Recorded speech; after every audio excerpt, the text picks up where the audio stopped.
जय हिंद, वंदे मातरम, जय श्री राम। स्वागत है आप सभी का हमारे YouTube channel Thakur education centre में। चलिए शुरू करते हैं आज का नया टॉपिक, जिसमें हम जी के टॉप 20 क्वेश्चन को हम इसमें बारीकी से समझेंगे। कुछ ट्रिक का भी यूज करते रहेंगे और ज़बरदस्त क्लास है, आप इसे बारीकी से समझें। अगर चैनल पर पहली बार हैं तो ईमानदारी से चैनल को सब्सक्राइब अवश्य करें। चलिए शुरू करते हैं आज की क्लास। भारत के पूर्वी तट पर सर्वश्रेष्ठ प्राकृतिक बंदरगाह है, मतलब जो भारत का पूर्वी तट है उस पे सर्वश्रेष्ठ प्राकृतिक बंदरगाह है, कौन सी है? कोलकाता, चेन्नई, तूतीकोरम या विशाखापत्तनम। तो इसका राइट आंसर है विशाखापत्तनम। ठीक है, राइट आंसर क्या है? विशाखापत्तनम। मानचित्र के माध्यम से हम समझते हैं। विशाखापत्तनम देश का सबसे सर्वश्रेष्ठ प्राकृतिक बंदरगाह है। यह देश का सबसे गहरा बंदरगाह, यह भी बात पूछी जा चुकी है कि कैसा है देश का गहरा बंदरगाह है। कैसा है? गहरा बंदरगाह है। ठीक है, कैसा है? गहरा बंदरगाह है। चलिए समझते हैं आगे। अगला क्वेश्चन, भारत के किस भाग में बैरन ज्वालामुखी द्वीप स्थित है? बैरन ज्वालामुखी, जो बैरन ज्वालामुखी कहाँ है, कहाँ पे स्थित है? कहाँ है? अंडमान द्वीप में। कहाँ है? अंडमान द्वीप में। चलिए बारीकी समझते हैं, कहाँ पे है? अंडमान द्वीप में। बैरन द्वीप भारत का एकमात्र सक्रिय ज्वालामुखी है। ये आप इसे भी आप ध्यान रखेंगे कि जो बैरन जो ज्वालामुखी है, ये भारत का एकमात्र ऐसा ज्वालामुखी है जो सक्रिय है, मतलब जो सक्रिय है। ठीक है, 3 प्रकार के होते हैं, सुषुप्त, मृत और सक्रिय। 3 तरह के ज्वालामुखी होते हैं। तो भारत में एक बैरन ज्वालामुखी है जो एक मतलब सक्रिय ज्वालामुखी है। चलिए अगला क्वेश्चन समझते हैं। अगला क्वेश्चन है, शुद्ध जल का पीएच मान कितना होता है? 6, 7, 8 या 9। मतलब शुद्ध जल का पीएच मान कितना होता है? शुद्ध जल का पीएच मान होता है, कितना होता है? 7 होता है। शुद्ध जल का पीएच मान 7 होता है। जैसे कुछ हम पीएच मान को भी समझ लेते हैं इसमें। जैसे नमक का पीएच मान कितना? नमक का भी 7 है और जल का भी 7 ही है। दूध का पीएच 6.4 है, जल का पीएच 7 है और रक्त का पीएच 7.4 है।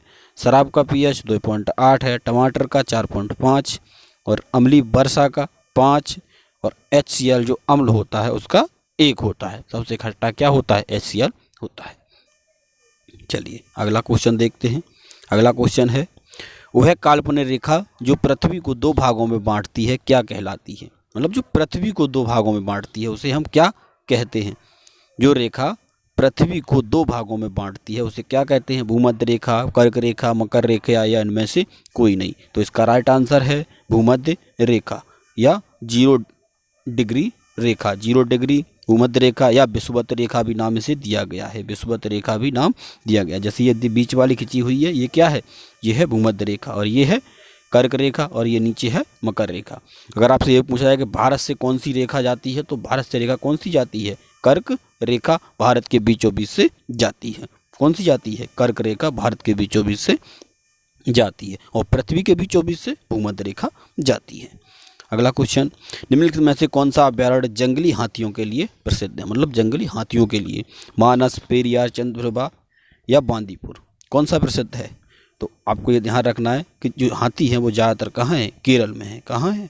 केरल राज्य में है। तो केरल में ही है पेरियार अभ्यारण्य, जहाँ जंगली हाथियों के लिए वह बहुत ज़्यादा प्रसिद्ध है। ठीक है, मानचित्र में समझ सकते हैं।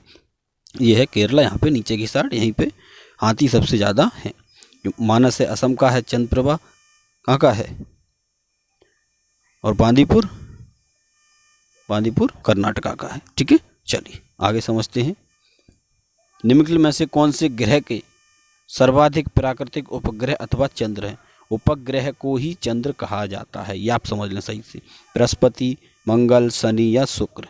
तो इसका राइट आंसर है बृहस्पति। बृहस्पति के सबसे ज़्यादा अपने उपग्रह हैं और इसमें कुछ कन्फ्यूजन भी हो जाता है, कभी शनि और कभी बृहस्पति आगे पीछे भी हो जाते हैं, ये आप ध्यान रखेंगे। ठीक है, वैसे आप बृहस्पति ही लगाएं।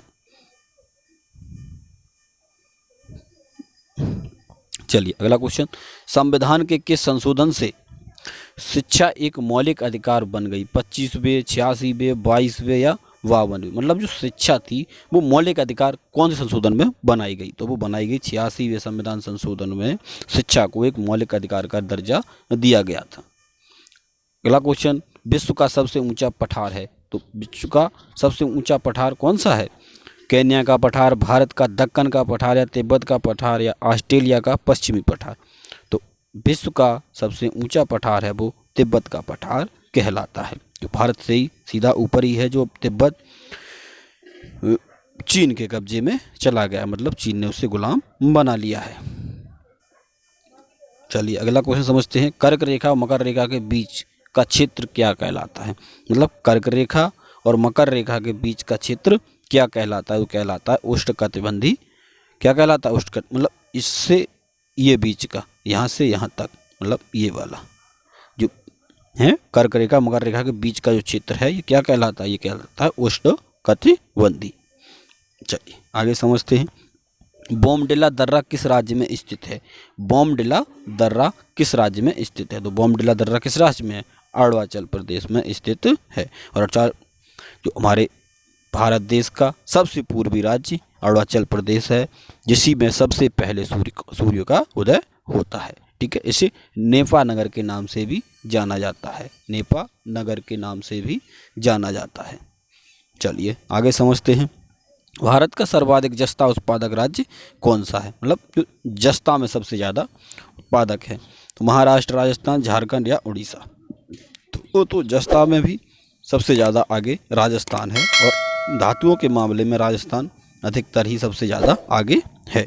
भारत का सर्वाधिक जस्ता उत्पादक राजस्थान में किया जाता है। मानचित्र में समझ सकते हैं, इधर है ये ऊपर की साइड दिल्ली है, इधर यूपी है। ठीक है, चलिए आगे समझते हैं, 3 बीघा गलिहारा, 3 बीघा गलिहारा किन दो देशों के आपस में जोड़ता है? मतलब जो 3 बीघा गलियारा है वो किन दो देशों को जोड़ता है?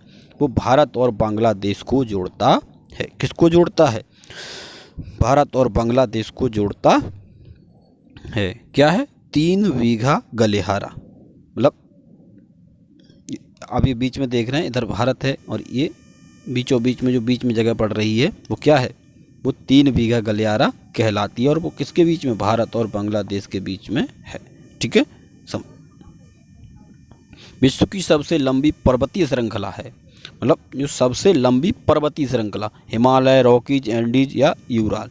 तो सबसे लंबी पर्वतमाला है वो कौन है? एंडीज सबसे लंबी पर्वतमाला है। इसमें प्रमुख पर्वतमालाओं को हम समझ सकते हैं, रॉकी यूएसए की है, रॉकी कहाँ की? यूएसए की है। और एटलस मोरक्को की है, आल्पस इटली की है, और यूराल रूस की है। इन्हें आप एक कॉपी में नोट्स बना के आप लिखते जाएं, जिससे आप एग्ज़ाम से पहले से रिवाइज करें और एग्ज़ाम को फतेह करें। ज़िंदगी में कभी नहीं भूलोगे आप, इन्हें ध्यान रखेंगे। ठीक है, यूएसए, रॉकी कहाँ की है? यूएसए की है। चलिए आगे, निम्नलिखित में से कौन सा अनुच्छेद राष्ट्रपति व प्रधानमंत्री के संबंधों को समुचित ढंग से परिभाषित करता है? अनुच्छेद 53, अनुच्छेद 74, अनुच्छेद 75 या अनुच्छेद 78? तो इसका राइट आंसर है अनुच्छेद 78। कौन सा है? अनुच्छेद 78। मतलब किसके? राष्ट्रपति व प्रधानमंत्री के बीच संबंधों को समुचित ढंग से परिभाषित करता है वो कौन? अनुच्छेद 78। ठीक है, अगला क्वेश्चन नंबर 15, भारत में जिप्सम का सर्वाधिक उत्पादक राज्य कौन सा है? तो हमने अभी तुम्हें बताया था, गुजरात, राजस्थान, मध्य प्रदेश या झारखंड? तो इसमें बताया कि धातु के मामले में सबसे अग्रणी राज्य है राजस्थान। ठीक है, कौन है? राजस्थान है,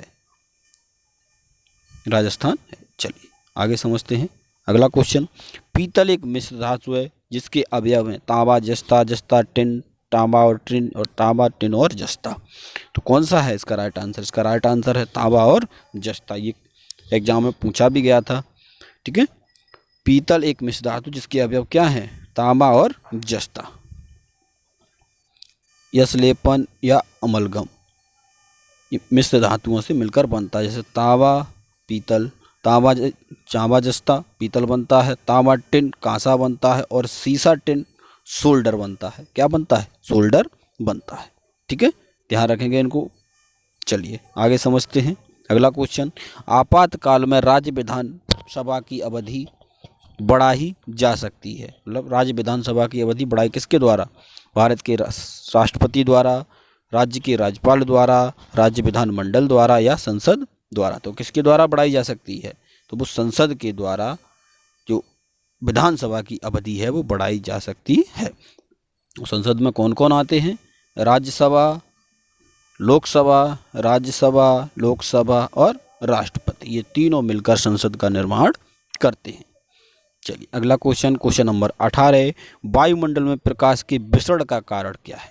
मतलब प्रकाश का जो विसरण हो जाता है उसका कारण क्या है? मतलब अपना मार्ग बदलता है, हीलियम या धूल कण, जल वाष्प या कार्बन डाइऑक्साइड। तो इसका राइट आंसर है धूल कण। क्या है? धूल कण जो है, धूल कण के कारण प्रकाश का विसरण होता है।